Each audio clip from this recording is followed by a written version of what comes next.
etmek lazım. Hiçbir şey olmamış gibi devam etmek lazım.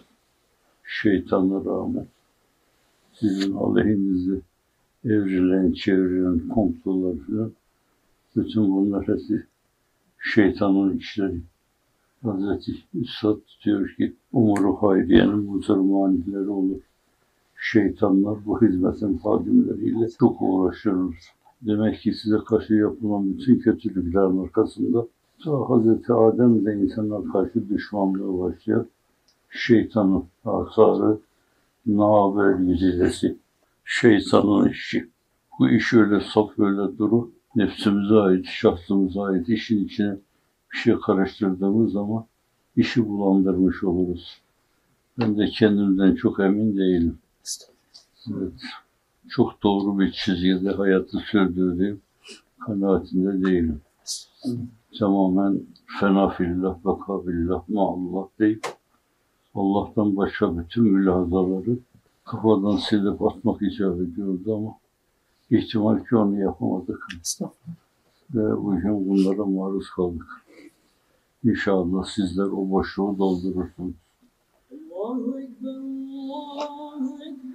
Sahibi ortaya çıktı.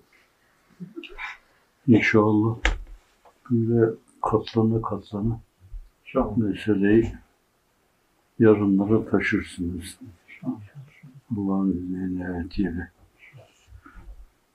Buranın bile Amerika gibi böyle çevresinde değişikliğe sebebiyet verir diye.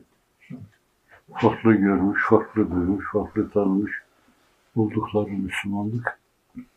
Sizin samimi, ihlaslı, vefalı, sadıkane tavır ve davranışlarınız şekil değişikliğine sebebiyet verir. Baştan bu yana bizim bazı hatalarımız oldu belki ama genelde hizmetin çizgisi hep aynı oldu yani. Bediüzzamanın ruhuna uygun. İnşallah kendimizi işin içine karıştırmadan bu işi böyle kendimizi dışlayarak fena fillah ve kabillah maallah İhlassızlığa halisel aşkı vel iştiyak ila likaillah ve ila likai habibillah. O çizgide o işi devam ettiririz inşallah.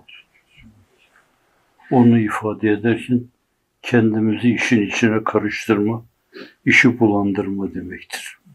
Bu bizim vazifemiz ilahi kelimetullah. El-ihlas ve rıdak ve halisel aşk vel iştiyak ila likaillah. İşte asıl bu, vazife bu, sorumluluk bu. Hep fakir öyle diyorum da hakikaten Fatih öyle düşünmüş müdür? Ama Efendimiz nimel emiru emiruha ve le nimel ceyş zalikel ceyş dediğine göre hakikaten herhalde o öyleydi yani. İstanbul'u sen fethettin. Yok ya ben hatırlamıyorum öyle bir şey.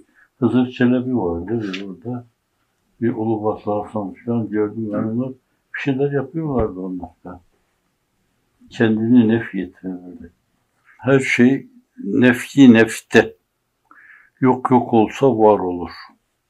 Sen tecelli eylemezsin. Perdede ben var iken şartı ishar-ı vücudumdur. Adim olmak bana diyor bir hak dostu. Sen tecelli eylemezsin. Perdede ben var iken anlaşılıyor. Şartı ishar-ı vücudumdur. Adim olmak bana. Senin vücudunun isharı esasın benim adim olmama, yok olmama bağlıdır. İlle de sana bir değer atfedecekse, seni de kabullenecekse, seni bir yere koyacak, ona ait şeyler bunlar. Allah hepsinden razı olsun.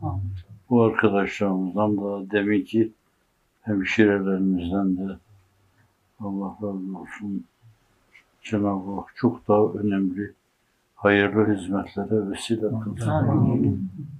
Allah'ın lütuflarına bakın ki yani Amerika'da size gelip bu meşaleyle yeni meşaleler tutuşturma durumumuz olmadan evvel bazı şeyleri icra adına mesela Cenab-ı Hak bir zemin oluşturuyor yani. Cenab-ı Hak öyle zemin hazırladı.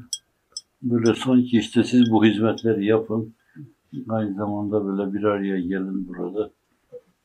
Başka yerlerde de belki örnek teşkil edecek aynı şey olacak. Bu ülke için de kocaman süper bir güç. Bu ülke için de örnek teşkil edecek. Ama her şey işte kendimizi nefretmeye bağlı. Son zamanlarda çok hep fena fillah, bekabillah, maallah. Kendini sıfırla.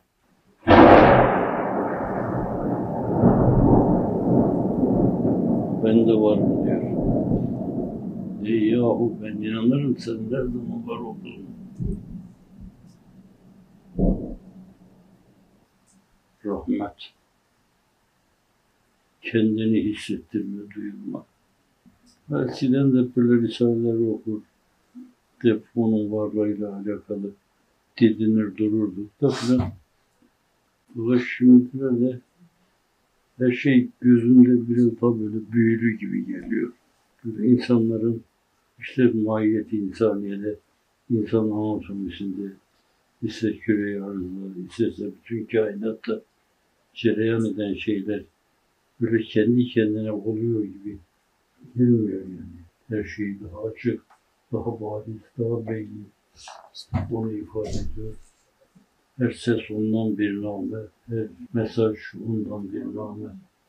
Şöyle biraz daha öyle de fakat zannediyorum bizi bayıltacak öyle hakikaten yere serecek ölçüde öyle bir marifet, öyle muhabbet, öyle bir aşk ruhani ihtiyaç var.